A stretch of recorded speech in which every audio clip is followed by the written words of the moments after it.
안녕하세요. 저는 30대 여자입니다. 저는 얼마 전에 겪었던 일에 대해 아직도 충격이 가시지 않는 상태에서 쓰는 글입니다. 조금 횡설수설할 수도 있으니 부드럽게 넘어가 주시길 바랍니다.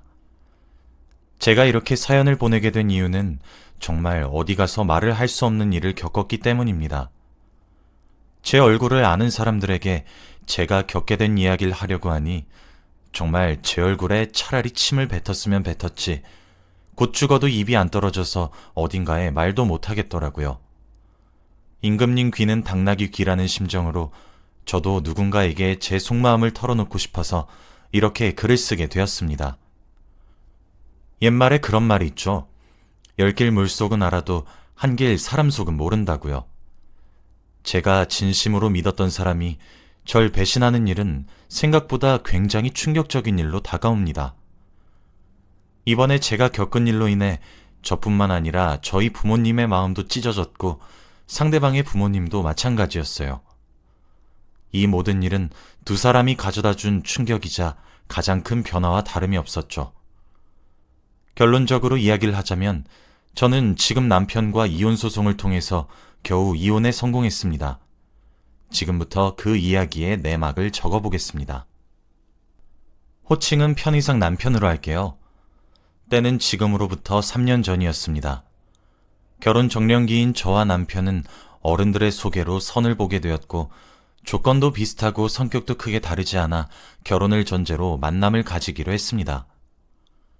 비록 시작은 인위적인 만남이었을지 모르나 그 후 저의 마음은 깊어져만 갔습니다. 아니, 생각해보면 그 사람도 깊어졌던 것인지 모르겠네요. 아무튼 저는 만남의 기간이 길어질수록 남편을 진심으로 사랑했습니다. 남편은 저와 크게 다르지 않은 가치관과 도덕관념이 좋았고 무엇보다 술과 담배를 하지 않는 모습이 좋았습니다. 함께 웃고 우는 그런 유머 포인트와 감동 포인트도 비슷해서 감정선도 저와 많이 닮은 사람이었어요. 저와 크게 차이가 나지 않는 벌이의 수준과 양가 모두 부모님들께서 노후 준비가 되어 있다는 점도 좋았어요. 그렇게 처음엔 모든 조건을 재고 따지며 만나기에 적당한 사람이라고만 생각했었고 저도 결혼을 앞둘 정도의 나이였기 때문에 적당한 사람과의 결혼만 생각하고 있었어요. 그 모든 조건에 부합한 남편은 제게 신랑감이라는 존재로 다가왔어요. 처음엔 알아가는 시간만 가지려 하였으나 생각보다 남편은 좋은 남자였고 완벽에 가까운 남자였습니다. 사실 저는 결혼 정년기가 될 때까지 상대방에게 바라는 점이 딱 하나 있었습니다. 그것은 바로 저의 혼전순결주의를 지켜주는 것이었어요. 저희 집은 독실한 기독교 집안입니다. 제 이름이 세례명일 정도로 말이죠. 모태 신앙이기도 했고 저도 종교심이 지극한 편이라서 혼전순결주의를 꼭 지키고 싶었습니다. 하지만 20대 내내 만났던 남자친구들은 전부 그것 하나를 하지 못해서 안달이더군요. 물론 저도 직접 고백을 받거나 하면 제 가치관을 미리 알렸습니다. 그게 예의라고 생각했죠. 그런데 남자들은 그게 말로만 그러는 것이라고 자기 마음대로 착각을 해서 혼자서 나가려고 하고 그러더군요. 저는 정말 싫었고 진심으로 혼전순결주의자였거든요. 미리 밝혔음에도 불구하고 제가 만났던 남자들은 제가 비싸게 군다는 등 유지비가 많이 든다는 등 정말 다시 생각해도 치역스러운 발언을 쏟아냈고 그걸 하지 않으려면 음담패설이라도 해주길 바랬습니다. 저는 육체적으로도 정신적으로도 순결하고 싶었는데 말이에요. 그런 사람들만 만나오다가 지금의 남편을 만나게 되었고 남편은 제 혼전순결의 사상을 진심으로 존중해주고 이해해주기 시작했습니다. 저는 그런 태도에서 이미 남편과 결혼을 결심했어요. 제가 먼저 다가가기 전에는 제게 손도 쉽게 잡지 않고 붙지도 않는 그러는 사람이어서 뭔가 더욱 믿음직스럽게 느껴졌고 제가 생각해오던 혼전순결의 사상을 항상 이해받지 못하고 배척만 받다가 그런 배려를 받게 되다 보니까 이 남자라면 더욱 놓칠 수 없다는 생각이 들기도 했고요. 그렇게 저희는 선으로 만난 사이치고는 꽤나 오랜 시간을 연애하며 서로를 알아갔고 결혼까지 하게 되었습니다. 그런데 결혼을 하기 전 남편이 제게 한 가지 상의를 하고 싶다고 하더군요. 죄가 무엇이냐고 물어보니 남편은 아이를 가지고 싶지 않다고 했습니다. 쉽게 말하자면 딩크족으로 우리끼리 살고 싶단 이야기였습니다. 제게 혼전순결이라는 가치관이 이미 정해져 있듯이 아이를 가지고 싶지 않다는 것도 저는 하나의 가치관으로 이해돼야 된다는 생각이 들었고, 제 사상이 이해받았기 때문에 남편의 사상도 이해해주고 존중을 해주고 싶었습니다. 그리고 아이를 원하지 않으면 아이를 낳지 않아야 되는 것이 저는 옳다고도 생각하고 있었고요. 부모가 될 준비가 덜 되었는데 아이를 덜컥 낳으면 아이가 혼자 크는 것도 아닌데 불행하게 자랄 것 같았거든요. 저는 사상이 변해서 아이를 가지고 싶다면 말해달라고 했어요. 아이가 저희가 결혼하는 데에 필수적인 요소가 아니니까 너무 걱정하지 말라고도 얘기했고요. 남편은 고맙다고 얘기했죠. 그렇게 우리는 따뜻한 5월에 식을 올렸고 결혼을 했습니다. 사실 앞에서 말했다시피 저는 혼전순결주의자여서 뜨거운 신혼생활에 대한 로망이 꽤 있었습니다. 그런데 결혼 이후에도 남편은 제게 손가락 하나 대지 않았어요. 신혼여행을 제외하고는 정말 한 달에 한두 번 할까 말까 싶을 정도였어요. 아이를 낳네 마네 할 수준이 아니었던 거죠. 하늘을 봐야 별을 따니마니 하는데. 처음엔 남편이 제게 사랑이 식은 것은 아닌가, 정말 많은 걱정을 했고 5만 가지의 경우의 수를 생각하기 시작했습니다. 저 말고 다른 사람이 생긴 것은 아닌가 걱정도 했고요. 그리고 저는 이 고민을 남편의 동생, 즉 제게 도련님이 되는 사람에게 털어놓기도 했어요. 결혼하고 나서 알게 된 사실은 시부모님 두 분 다 매우 자상하시고 따뜻하신 분들이라는 것과 도련님이 저보다 한 살 어리지만 내면은 저보다 성숙하다는 거였죠. 도련님께 남편과 다툰 일이라거나 서운한 일이라거나 하면 정말 귀신같이 제 마음을 위로해주고 뭐 그런 식으로 대해주니까 시댁 가족 중에서 제가 제일 좋아할 수밖에 없겠더라고요. 그래서 감히 그런 파렴치한 상상은 정말 상상치도 못했던 것 같습니다. 저는 출장 업무가 정말 적은 직종입니다. 그런데 올해 들어서 유별나게 타 지역으로 출장을 가야 하는 경우가 꽤나 많이 생기더라고요. 결혼한 지 얼마 안 된 신혼에게 이런 출장 업무 맡겨서 미안하다는 팀장님의 말을 들으며 속으로는 입을 삐죽거렸지만 겉으로는 괜찮다며 우스갯소리를 내며 넘어가곤 했어요. 그때도 부산으로 출장을 2박 3일간 떠나야 했습니다. 남편과 아쉬움이 담긴 작별 인사라고 부산으로 떠났어요. 그런데 저희가 섭외한 업체와 제가 일하고 있는 회사에서 서로 의사소통에 문제가 생겼던 거였고 2박 3일로 잡았던 출장은 당일치기로 변경되고 말았습니다. 아주 간단한 부분의 의사소통이 안 되어 문제가 터져서 제가 필요했던 거였는데 제가 나타남으로써 그 부분이 자연스럽게 해결이 돼버려 그렇게 길게 머무를 필요가 없었거든요. 회사에서는 이왕 이렇게 된 거 그동안 신혼인데 방해해서 미안하다고 하시며 2박 3일 동안 출장 간 것으로 해놓을 테니 바로 집으로 가서 이틀 쉬어도 된다고 얘기해 주었죠. 정말 뛸 듯이 기뻤고 남편에게 바로 알려주려고 했습니다. 그런데 막상 알려주려고 하는데 결혼 이후 제가 이벤트를 해준 적이 없단 사실이 생각이 났고 그래서 깜짝 몰래카메라처럼 몰래 집에 숨어 있다가 남편을 놀래키려고 했어요. 그렇게 저는 룰루랄라 콧노래를 부르며 집으로 돌아가서 쉬었습니다. 남편의 퇴근 시간이 점차 다가오길래 저는 어디에 숨어서 놀래키지? 하면서 기분 좋은 상상을 하고 있었습니다. 그런데 그때 현관문 비밀번호 소리가 들리기 시작했고 다급하게 호다닥 숨었어요. 숨고 나서 보니 어쩌다 저희가 사용하는 부부 침실의 붙박이장 안에 들어왔더라고요. 남편이 방에 들어와서 옷을 갈아입을 때 왁 하며 놀래켜야지 하며 킬킬대고 있었는데 들리는 목소리가 남편이 아니더라고요. 그 사람은 바로 도련님이었습니다. 형, 나 도착했어. 어디야? 언제 와? 하면서 제 남편과 도련님이 전화를 하는 것 같더라고요. 그래서 저는 에잇 하면서 그냥 나가버릴까 하다가 이왕 놀래킬 거 도련님이랑 남편이랑 동시에 놀래켜야지 하며 숨을 죽이고 있었어요. 콧노래를 부르며 남편을 기다리는 도련님이 참 귀여웠고 형제끼리 우애가 참 좋다 싶어 흐뭇했죠. 도련님은 거실에서, 저는 침실 속 붙박이장에 숨어 있었고 남편이 올 때까지 저는 붙박이장 속에서 휴대폰 게임이나 하고 있었어요. 한 30분 정도가 지났을까? 남편이 들어오는 소리가 들렸고 저는 놀래킬 준비를 했습니다. 화기애애하게 웃는 소리가 들렸고 저희 부부 침실의 문을 여는 인기척이 났어요. 저는 남편이 들어왔다고 확신했고 붙박이장 문을 박차고 나가 놀래키려고 몸을 일으킨 그때 들려서는 안 되는 묘하고 이상한 들리기 시작했고 저는 나가려던 몸이 굳었습니다. 근데 생각해보세요. 집에 제가 숨어 있단 것을 모르니까 도련님과 제 남편만 있는데 그런 소리가 왜 나겠습니까? 도련님이 나갔나? 남편은 그럼 누구랑 들어온 거지? 도련님은 대체 언제부터 알았던 거지? 남편이 바람을 피고 있었던 것인가? 그렇다면 대체 언제? 누구와? 대체 왜? 따위와 같은 수십 수백 가지의 상상을 하며 전 정말 하얗게 질려버렸습니다. 하지만 제가 붙박이장에 숨어 있으면 숨어 있을수록 제게 들려오는 소리들은 점차 높아졌고 더 이상 가만히 들을 수 없는 지경에까지 이르게 되었어요.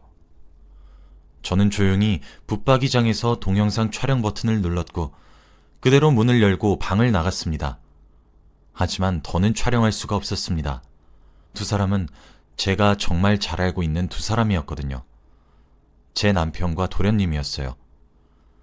끼익 하는 작은 인기척에 두 사람 모두 그곳에서 나온 저를 쳐다보았고 저는 하얗게 질렸고 두 사람 모두 기겁했죠. 하지만 저는 이미 볼 대로 전부 다 본 뒤였고 그냥 자리에 주저앉고 말았습니다. 인터넷에 올라오는 여러 가지의 사연들을 보면서 남편이 불륜을 저지른다면 이렇게 해야지 저렇게 해야지 상상을 참 많이도 했던 나였는데 정말 예상하기 힘든 순간을 실제로 마주하니 몸이 굳고 다리에 힘이 풀리더라고요. 도련님은 저와 마주치자마자 후다닥 옷을 챙겨 입고 신혼집을 나섰고 남편은 제게 다가오려고 하고 있었어요. 다가오지 말고 떨어지란 제 말에 안절부절 못하더니 이내 무릎을 꿇고 잘못을 빌기 시작하더군요. 정말 미안하다고 하면서 말이에요. 저는 동영상도 찍었겠다. 난 거리낄 것들 없다고 어떻게 된 일이냐고 당장 해명하라고 남편을 노려보며 닥달했습니다. 남편의 대답은 정말 기가 찼습니다. 전 몰랐는데 남편은 재혼 가정이라고 합니다. 어쩐지 시아버지와 도련님, 그리고 시어머니와 제 남편, 이렇게는 절대 곧 죽어도 안 닮았다고 생각했고 그냥 한 사람만 빼다밖에 닮아서 그런가 보다 생각을 하고 말았어요. 그런데 시아버지도 시어머니도 각각 결혼해서 자녀를 낳으시고 이혼을 하시게 된 거였고 아이를 본인들이 직접 맡았답니다. 그리고 그렇게 시아버지와 시어머니가 만나게 되면서 두 사람도 데려와서 넷이서 살게 되던 거였어요. 그러니까 도련님과 남편은 호적상 형제이지만 따지고 보면 남남인 셈인 거죠. 게다가 나이 차이도 많이 나지 않으니까 두 사람은 서로 친구가 생긴 것 마냥 좋고 재밌었다고 하더라고요. 그렇게 시어머니와 시아버지가 맞벌이를 하신다고 집을 떠나시게 되면 둘이서 의지해서 지냈답니다. 사춘기, 성에 한참 관심이 많았던 두 형제는 그때를 기점으로 누가 먼저라고 할 것도 없이 사랑에 빠지게 되었고 그렇게 둘이서 만나온 세월이 15년이 넘었다고 하더군요. 남편이 제 혼전순결을 지켜주었던 이유도 제게는 욕구가 생기지 않아서 건드릴 필요가 없었던 것이었고 저와는 위장으로 결혼을 하기 위해서였다고 고백하더라고요. 저는 정말 억울했습니다. 이게 무슨 봉변인가 싶었거든요. 그래서 물어봤어요. 남편에게 말이에요. 저와 왜 결혼을 한 거냐고. 왜 한 여자의 인생을 이렇게 망치냐고. 이게 사기 결혼이랑 뭐가 다르냐고 하면서요. 남편이 그러더라고요. 정말 미안하고 죽을 죄를 지었다고. 그런데 이해해주면 안 되겠냐입니다. 제가 다른 남자를 만나든 애인이 생기든 상관하지 않을 것이고 그러다가 다른 사람의 아이를 데려와도 자긴 사랑으로 키워줄 자신이 있대요. 그러니까 도련님과 자신의 사이를 이해만 해달라고 합니다. 하지만 저는 화목하고 이상적인 가정을 원하는 거잖아요. 화목한 가정과 자상하고 다정한 남편이자 내 아이의 아버지를 원하는 거잖아요. 저는 당신은 미친 것이 분명하고 틀림없다며 어떻게 이렇게 사람의 인생 하나를 짓밟냐고 울부짖었습니다. 그랬더니 남편이 그러더라고요. 정말 미안해, 여보. 근데 한 번만 이해해주면 안 될까? 그래, 맞아. 나도 내 동생도 당신 이용한 거 맞아. 근데 정말 그럴 수밖에 없었어. 당신도 알다시피 우리 부모님 정말 착하고 순하신 분들이야. 그런 분들에게 자식이 고작 2명 있는데 그 2사람이 서로 사랑하고 있는 사이라고 하면 어떻게 되겠어? 그래서 엄두가 안 났어. 그러다가 등살에 밀려서 당신을 소개팅으로 만나게 되었고, 그래, 이왕 이렇게 된 거 위장 결혼을 하자고 생각을 했지. 내 동생도 차라리 그게 낫다 이러고 있어서 그게 맞다고 생각했어. 그런데 막상 만나보니까 당신이 너무 좋은 사람이라서 정말 많이 망설여졌어. 그래도 이미 너무 많은 강을 건넜고 당신한테 죽을 죄를 지은 거 전부 다 알아. 앞으로 갚으면서 살게. 정말 문제없는 가족으로 보일 수 있게 최선을 다해서 당신에게 속지 않은 마음으로 살아갈게. 그러니까 한 번만 용서해주고 이해해주면 안 될까? 라고요. 근데 이게 말이나 되는 소리냐고요. 도련님도 실컷 도망가다가 이건 아니다 싶으셨는지 다시 집으로 돌아와 제게 무릎을 꿇으며 뭐든 다 해줄 테니까 부모님께 말만 하지 말라고 합니다. 솔직히 울고 싶은 사람도 저고 상처받은 사람도 저 아닌가요? 때려 죽어도 시원찮을 놈들이 제 바지가랑이를 붙잡고 늘어뜨리는 모습을 보니까 정말 죽고 싶더라고요. 제 남편이 본인의 새어머니가 데려오신 동생과 사랑하는 사이인 게 어디 말이나 되는 일입니까? 돈도 원하는 대로 주고 다 제 마음대로 해줄 테니 부모님께 알리지만 말아달라고 하더군요.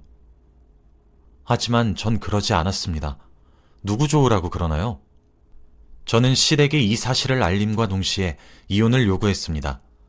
당연히 시어머니는 뒷목을 잡고 쓰러졌고 시아버지도 뭐 더하면 더했지 절대 덜하지는 않았습니다. 시댁이 그렇게 되었는데 저희 친정은 어땠겠습니까? 더하면 더했지 절대 덜하지는 않았어요. 변호사를 고용해서 이혼소송을 하게 되면서 알게 된 사실은 결혼 이후에도 도련님과의 만남을 지속했던 증거들이 속속들이 나오기 시작했고 도련님도 저와 같은 희생자를 만들기 위해 여자친구를 두고 있었던 아주 쓰레기 같은 놈이었습니다. 정말 그 사실을 알게 된 순간 억장이 무너지는데 제가 잘못 걸린 것이 맞구나 싶었어요. 얼굴도 모르지만 그 여자는 또 무슨 죄가 있어서 저처럼 이런 일을 당해야 하나요? 어떻게 자신들의 부당한 성취향을 숨기고 싶어서 엄한 2명의 여자의 인생을 망치려고 하냐고요. 게다가 저는 이미 망쳐졌잖아요. 아무튼 그렇게 충격과 공포를 넘나들기 시작하면서 이혼소송을 준비했고 당연히 제가 승소할 수밖에 없었습니다. 미안하다, 잘못했다, 시키는 대로 하겠다고 무릎을 꿇고 빌면서 애원하던 2사람은 제가 시댁의 모든 진실을 터뜨림과 동시에 태도를 180도 달리하여 제게 정신적인 충격을 안겨주었고 끝까지 구질구질하게 소송에 임했습니다. 그렇게 저는 결혼하고 8개월 만에 제가 그렸던 꿈같은 결혼 생활이 파경에 맞게 되었어요. 저도 당시에 받았던 충격이 생각보다 컸었던 것인지 일도 그만두고 정신과를 다니면서 하루하루 버티며 지내고 있습니다. 가장 많이 믿었던 사람에게 받은 배신을 어떻게 치유해야 할지 모르겠습니다. 친정에서도 전부 제 눈치를 보면서 전전긍긍하는 모습이 너무 싫다가도 너무 슬프고 참 힘든 하루하루를 보내고 있어요. 이젠 누구도 다시 믿지 못할 것 같아서 정말 어찌해야 할지 모르겠습니다. 이혼을 한 것까진 정말 잘한 것 같아요. 그런데 제가 언젠가 이 상처를 전부 다 치유할 수 있을지 모르겠네요. 참 어디 가서 이야기를 꺼내기에도 불편하고 동정심만 살 것 같아 이렇게 익명으로 털어놓게 되었습니다. 그런데 하소연을 한 것 같아서 그런지 기분이 한결 나아진 것 같네요. 여기까지가 제 이야기고요. 긴 이야기 들어주셔서 정말 감사합니다. 행복하세요.